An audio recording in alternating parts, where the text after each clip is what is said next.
the river runs clear.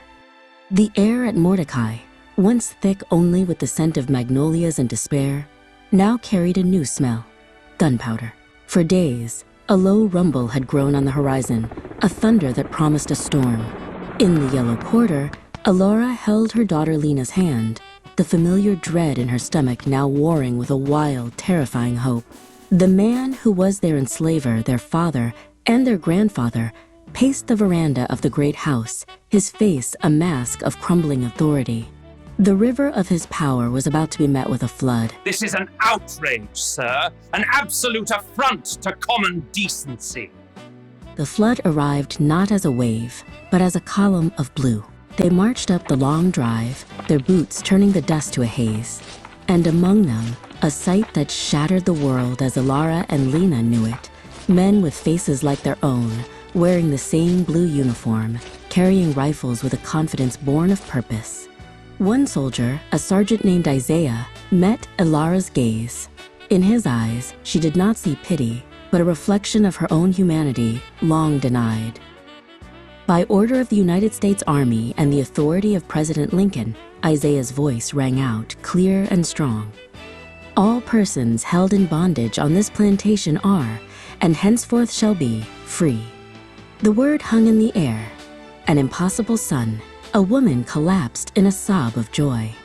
An old man began to sing a spiritual, his voice cracked but soaring.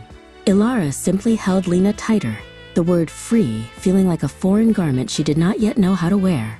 What did it mean when the prison was also in her blood? In the days that followed, a quiet, powerful ritual took place. They gathered by the river, washing the name Mordecai from their tongues. One by one, they chose new names. A man named himself Promise. A woman chose Hope. When it was her turn, Alara spoke with a voice that did not tremble. We are no longer his property. We are not defined by his sin. She looked at Isaiah, who nodded in understanding. My name is Alara Freeman, and this is my daughter, Lena Freeman. It was a declaration of war against the ghost. Mordecai was a tomb, and they walked away without looking back. They joined the great river of the displaced, a tide of humanity flowing across the broken South. Every crossroad held a new rumor of a lost husband, a sold-away child, but the ghost of the Yellow Quarter walked with them. Alara watched Lena, saw how she flinched from the kindest touch, how her eyes held a constant, wary distance. The patterns of violation were a cage built inside the mind, and freedom had not yet provided the key. They reached a camp, a city of tents and desperation under the watch of the Freedmen's Bureau. Here, the wound of the nation was laid bare. A massive board was covered in scraps of paper, each a cry into the void.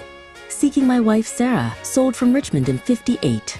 Have you seen my son Samuel with a scar on his left hand? Alara searched the board, her heart a cold stone. She was looking for a ghost of her own.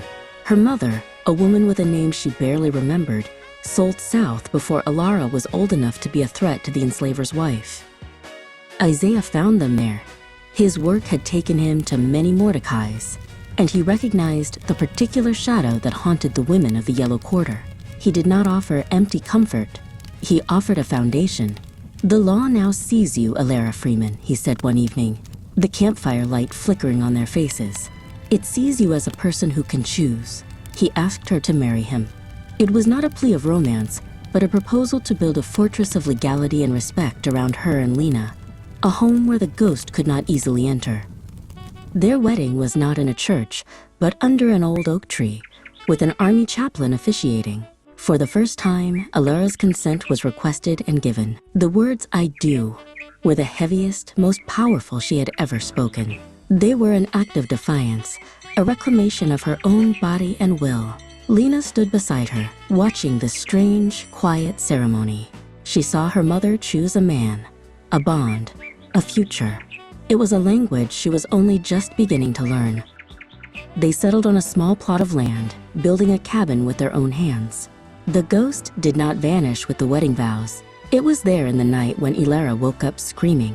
It was there in the way Lena, now a young woman, could not bear to be touched, recoiling from even the most innocent affection. Love and violation were still a tangled knot in her blood. But one night, Alara told Isaiah everything. She spoke the unspeakable truth of the Yellow Quarter into the safety of their home. The silence was broken. Healing was not a single event, but the slow work of seasons. Lena began to ask questions, and Alara answered them with painful honesty. Together, they planted a garden behind their cabin. They pushed seeds into the dark earth, their hands working side by side. In the simple act of nurturing new life, of choosing what would grow, they found a quiet power. The ghost in their blood still whispered, but now they had found their own voices. They were planting a new memory in the soil, a story of survival, of choice, and of the fierce, stubborn hope that one day, the river of their blood would run clear.